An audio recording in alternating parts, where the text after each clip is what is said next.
5, la necesidad de entender una reforma agraria. Sí. ¿Qué es lo que hay hoy en términos de discusión de la tierra en Venezuela? Porque esto, lo que decía usted, es la noticia que podría haber drenado por los medios alternativos. Sin embargo, quedó en el inconsciente general que Grobopatel fue y se quedó en Venezuela. Y fíjese todo lo que ha pasado, que es un movimiento popular autónomo que puede adherir al chavismo, que lo echa de Venezuela. Entonces ahora, por lo menos, quienes ven este programa saben que Grobopatel se fue a Colombia de Uribe y el movimiento popular organizado autónomo de Venezuela lo echó. Pero quería saber qué sucede con la tierra, porque usted en una entrevista que lo vi en un medio nacional puso de cara a la situación, al desenlace de la desaparición física de Chávez, algún escenario a mediano plazo en donde dijo usted: no se puede permitir el asesinato de otro dirigente social. Fue por el caso y Sabino Romero era un dirigente social de la comunidad indígena Chucpa, que fue asesinado por un grupo de sicarios. Quiero decirle que acá en la Argentina, en Formosa, hay muchos grupos y en Salta también. ¿Qué está expresando esto? Está expresando que Sabino puso en cuestión intereses muy importantes en el negocio de las minerías y de la tierra. Hay una lucha larga del año 2001 en adelante de los indígenas campesinos. El indígena es un productor campesino. Ese es el concepto de Mariátegui que hay que recuperar. Y en el año 2010 el gobierno decidió, porque la lucha era muy fuerte, y lo convenció, convenció, le impuso el decreto al presidente de concesión de todos los terrenos ancestrales a esa etnia, la más grande del país. Y todos las demás etnias, no son muchas, recibieron el derecho de concesión. Esa conquista gigantesca, aunque sea concedida por el Estado, sí, es una conquista social gigantesca. Por primera vez, como en un país no indígena de peso poblacional, no pesó en la opinión pública. Si hubiese sido Ecuador o Bolivia, bueno, sería otra historia, o Paraguay. Entonces, ¿qué ocurrió? Este cacique, que se transformó en líder social, que es otra cosa de cacique, llegó a cuestionar con sus masas, sus poblaciones, la propiedad minera, la propiedad de la explotación del carbón en el Guasare, al norte de Venezuela, frontera con Colombia. Incluso llegó a cuestionar la corrupción de un sector de la Guardia Nacional del gobierno, que en correspondencia y coimeada por las empresas, estas de minería y de tierra, le pagaban para el control y la contención. No reprimían, pero sí la contención. Y algunas veces reprimieron, muy pocas. Eso es muy difícil en Venezuela, reprimir, después del Caracazo. Y entonces este cacique era la pieza, porque él se transformó en el símbolo de eso. Y lo liquida, la orden la dio la organización GADEMA, que es la Organización de Ganaderos Ricos del norte del país, que ha sido responsable por la muerte de no menos de 120 campesinos de los 360 asesinados en 14 años. Y le pagaron a los sicarios, pero los sicarios actuaron porque la Guardia, esa parte de la Guardia Nacional, arriba, no sé cuánto pueden ser, le facilitaron la tarea de tránsito por la zona donde se escondía el cacique Sabino. Ese es el caso del cacique Sabino. Quería preguntarle sobre el Partido Socialista Unido de Venezuela. ¿Qué es el partido? Si es el partido que puede absorber, hasta el momento, algunos de los elementos que estamos charlando acá. O si hay una diferencia tan oceánica entre lo que es la base popular, con estas características autonómicas o vinculadas con el chavismo de otro lugar, pero que tengan un eco en el partido. El partido es la superestructura que todos conocemos en Venezuela, en Argentina y en cualquier parte del mundo, que tiene una concepción institucionalista de reflejo de lo que es una clase social y que actúa en consecuencia de esa clase social y puede derivar, en el mejor de los casos, en algunas respuestas sociales para los que históricamente han sido condenados a vivir así. Felizmente, el chavismo no produjo un aparato jerárquicamente autoritario como en Argentina, México, Brasil en su momento, y no mucho más, Colombia, pero mucho menos, derivado de gobiernos que hicieron cosas buenas, porque en todos esos lugares se hicieron cosas buenas los gobiernos, pero fue a través de instrumentos, en este caso un partido, que se transformó en un aparato demoníaco, una cosa que ahoga toda libertad interna y externa. Y felizmente, entonces el PSV es un partido, mi definición en un libro que sale dentro de un mes es que el chavismo es una ecuación cuyos tres elementos son los siguientes: el líder, el movimiento social, que son 23 movimientos sociales que sostienen al chavismo, y el partido militar, o sea, las Fuerzas Armadas. Quedan dos. En ninguno de los tres lugares está el partido. No significa que no existe o que no mande, claro, o que no tenga presencia. Es el aparato electoral para ganar las elecciones. Si quieres una definición corta. Sí, esa es una definición táctica o es estratégica de acuerdo a lo que pensaba Chávez. Por lo que usted me dijo, no, pero el partido, y inclusive en algunas notas que le dio suya, es muy crítico sobre el funcionamiento que ha tenido el Partido Socialista Unido de Venezuela. El partido... Si es una cuestión metódica, es una cuestión originaria en la construcción del partido, o es porque lo electoral manda y tiene que ser así. Desgraciadamente lo electoral manda y terminó siendo así. Tiene que ser, no, terminó siendo así. Se impuso el mecanismo del voto y la cultura del voto y el recurso del voto sobre otros recursos sociales y políticos, pero a ellos les gustó.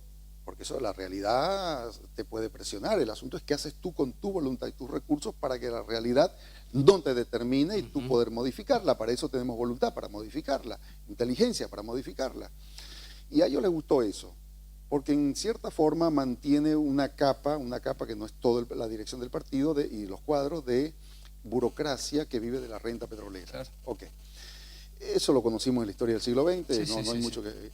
Ahora, el PSV es una gigantesca maquinaria electoral de 7 millones de militantes, miembros, que sostiene el voto chavista, es la base del voto chavista. De ahí para adelante es voto extrapartidario, 2, 3, 5 millones, ahora se calculan 10. El PSV, en un sentido se socialdemocratizó, en otro sentido se burocratizó, y en otro sentido es un recurso progresivo que la gente usa para impedir que la derecha avance y permitir imponer que el gobierno siga avanzando en el camino de la búsqueda de un tránsito al socialismo. Es el PSV. Por eso el PSV no podría dejar de llamarse socialista, porque no correspondería ya a lo que la gente cree que va a votar con ese partido. Claro. La gente no vota por ese partido. Hay una identidad aunque sea la sigla, es una identidad. Así es, por eso los cursos que se dan sobre socialismo, sobre marxismo, con corrientes latinoamericanas, se estudia peronismo, se estudia mariateguismo, se estudian las corrientes progresivas que hubo en América Latina, mayores o menores, distintas, pero todo al servicio de que la patria grande produjo rebeliones, produjo movimientos, produjo líderes, produjo ideas, produjo intelectuales de muy distintos tipos, pero todo eso tiene sentido si camina hacia el socialismo, si no son ideas en el camino. Y el PSV se limitó porque se quedó convertido en un aparato electoral. El PSV ahora se pone a prueba. Ahora, porque no está el líder. No está el líder. El líder era el resumen de movimiento, partido y Fuerzas Armadas. Ahora no está el líder, entonces el partido tendrá que asumir un nuevo rol, trabajar, probarse de otra manera para ver cómo pasa la prueba de los embates que vienen ahora a partir del próximo gobierno de Maduro. Vienen embates muy duros. Vamos a hacer una pausa, la primera, y después tenemos algunos minutos más para charlar con este compañero que nos permite hoy aquí, en este programa, tener una mirada por fuera de los títulos. Insisto con esto, ¿qué decimos cuando hablamos de socialismo? Y voy a dejar una pregunta que es algo que me persigue desde hace mucho tiempo, no solamente por Venezuela, sino por mi vida misma.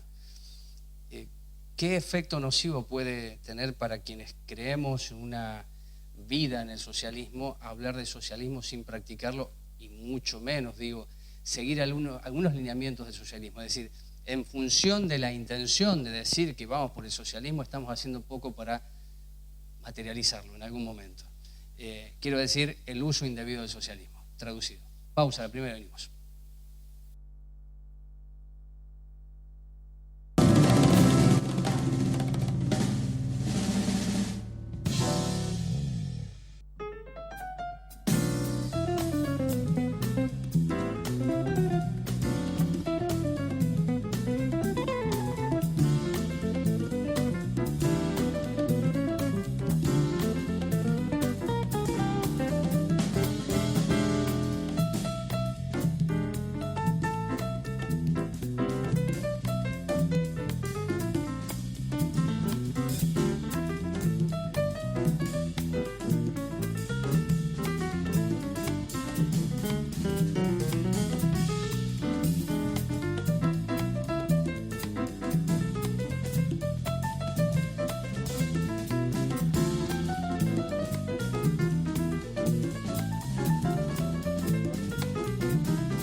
Una nota que la bajé hoy, de todas las que pude leer de Modesto Guerrero, fue la más interesante porque tenía una amplitud y no se diluía la nota, sino que buscaba los puntos que vertebran lo que se denomina como revolución bolivariana o chavismo.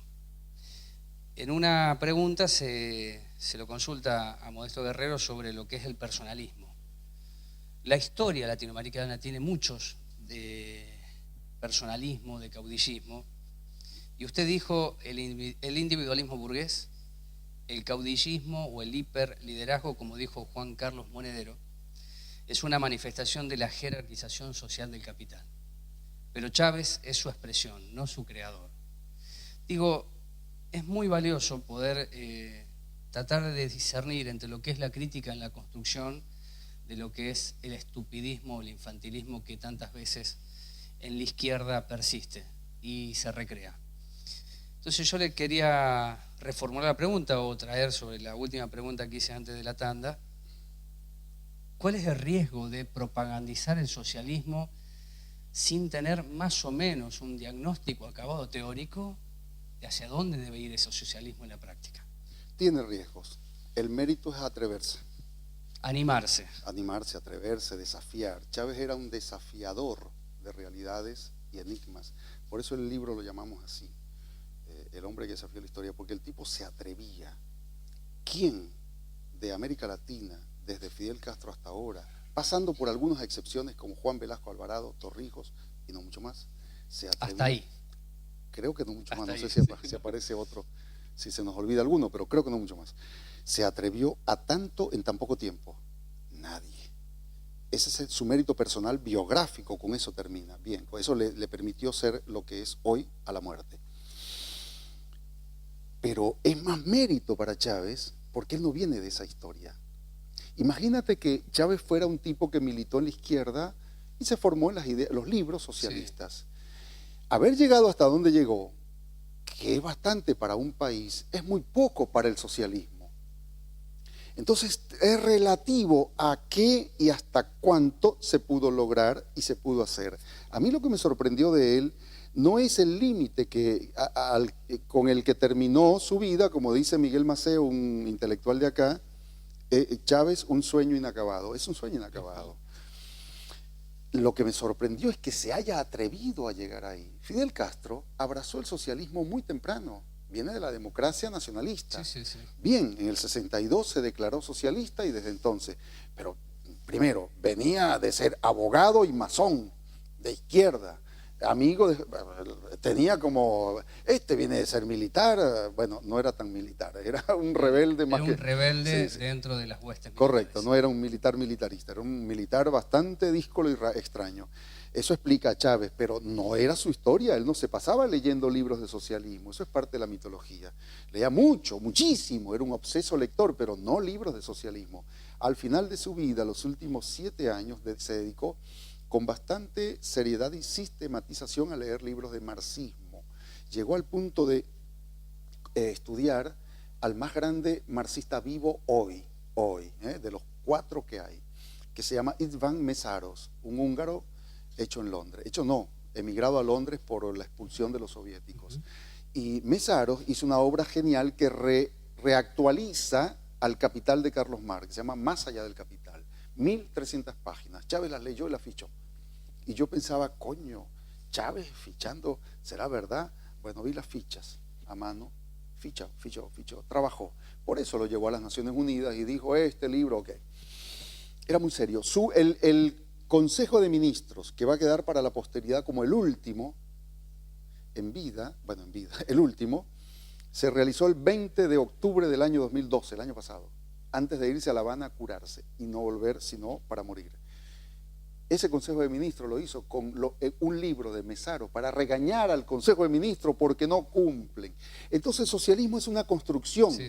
¿Por qué es una construcción? Porque no hay modelo. ¿Por qué no hay modelo? Porque no puede haber modelo de socialismo. Es una construcción original. Es genial. Nunca se comprendió hasta ahora. Y es praxis. Y es praxis. Cuando digo construcción es eso. Es idea. Es eso. Es práctica y teoría. Por eso le llamo construcción. porque construcción, decía Piaget, es una invención, descubrimiento, y eso no se hace sin práctica y sin cabeza. Cabeza cultivada o medio cultivada, pero tiene que haber una idea. Bueno, bajo ese criterio que usted está planteando, se derriban todas ideas teoricistas e intelectuales de que solamente a través de la absorción teórica podemos llegar a una comprensión socialista. Y usted acaba de dar una definición que adhiero, que es esa praxis, esa vivencia, hasta le diría, Modesto, la pasión. Así es, sin pasión no hay nada que valga. La pasión. Nada que valga. Y Chávez era un apasionado de lo que hacía. Cuando erraba y cuando acertaba. En ambos casos era un apasionado. Su mérito es ser apasionado por construir, por hacer. No el error subordinado o el acierto incluso perentorio. El socialismo lo llegó a comprender tarde. Él llegó tarde a la política. Nunca olvidemos las personalidades en vivo y no en imágenes fijas. Él llegó tarde a la política, 34 años y medio, se revela y se hace hombre público. Llegó tarde a la política. Yo comencé en la política a los 15 años y muchos de mi generación comenzaron a la misma edad, algunos a los 12 que conocí. Entonces él llegó tarde. Cuando él llegó a la política, yo había sido diputado. Entonces llegó tarde. Su mérito es haber llegado tarde y haber comprendido tanto. Bueno, ese mérito tuvo límites, tenía que tener límites necesariamente, porque si no estamos hablando de fantasía. Uno de sus límites, no entender. Él llegó a entender que socialismo no puede ser Estado y lo dijo en varios. Fue tan avanzado en su límite. Tan audaz. Tan audaz, avanzado en ese sentido, correcto. Audaz, intelectual y políticamente, que en el año 2006 llegó a proponer algo que solo Trotsky o Lenin o Marx serían capaces de proponer. Mira las escalas de atrevimiento de este hombre. Llegó a proponer en Caracas, ante un congreso de izquierda internacional reunido allá, construyamos una quinta internacional. Marx la primera, Marx y Engels, sí, Lenin sí, la tercera y Trotsky la cuarta. Él decía, construyamos una quinta internacional porque el problema es mundial. ¿Cómo llegó hasta ahí, hermano? Claro. Entonces un tipo donde uno ve más méritos en ese desafío intelectual al mundo que los defectos que pudo terminar. Sueño inconcluso no se hizo, no pasó del papel, pero ¿y quién se atrevió desde el nacionalismo militar a proponer tamaña cosa? Era un desafío al mundo, pero era también para él, claramente. Bueno, y la última, este es el libro, Modesto Emilio Guerrero, Chávez, el hombre que desafió la historia, es la segunda edición. En la segunda está la tercera en imprenta y preparan una cuarta. Bien, ¿esto en todas las librerías? Te pregunto. Sí. En todas las librerías. No en todas, hay algunas librerías que se negaron. Esto es bueno decirlo en tu programa. Bien. Es la primera vez que lo digo. Hay librerías que se negaron porque no venden libros chavistas. Bien. Bueno, son sinceros, ¿no? Ellos se lo pierden. Ellos se lo pierden ya. No, y alimentan a que muchos vayan a buscar el libro de Modesto Emilio Guerrero. Y la última y breve, porque vos vas a viajar a Venezuela para abril, fecha de elecciones. Maduro lo escuché antes de que se conozca la noticia del fallecimiento de Chávez y ayer en la sede del Partido Comunista. Y lo escuché en una línea de radicalización muy interesante, que me parece que responde a su idea, pero además a su identidad, es un sindicalista de izquierda, no está corrompido y puedo certificarlo. Y sabe que es el momento de la profundización sobre la base de todo aquello que ha dejado Chávez en su audacia. Bueno, quería escuchar su opinión sobre Maduro como catalizador de todo lo que está. Bien, Maduro es el resultado de una crisis de representatividad nacida con la enfermedad larga, convalecencia larga y la muerte final de Chávez. Él es el resultado, el mejor personaje para ese escenario corto, 17 meses de convalecencia, y él resultó el mejor personaje, el que mejor coordinó. Tiene mucho que ver con que la mitad de la responsabilidad de Estado estaba en sus manos, que era la política exterior. Y él en esa política exterior se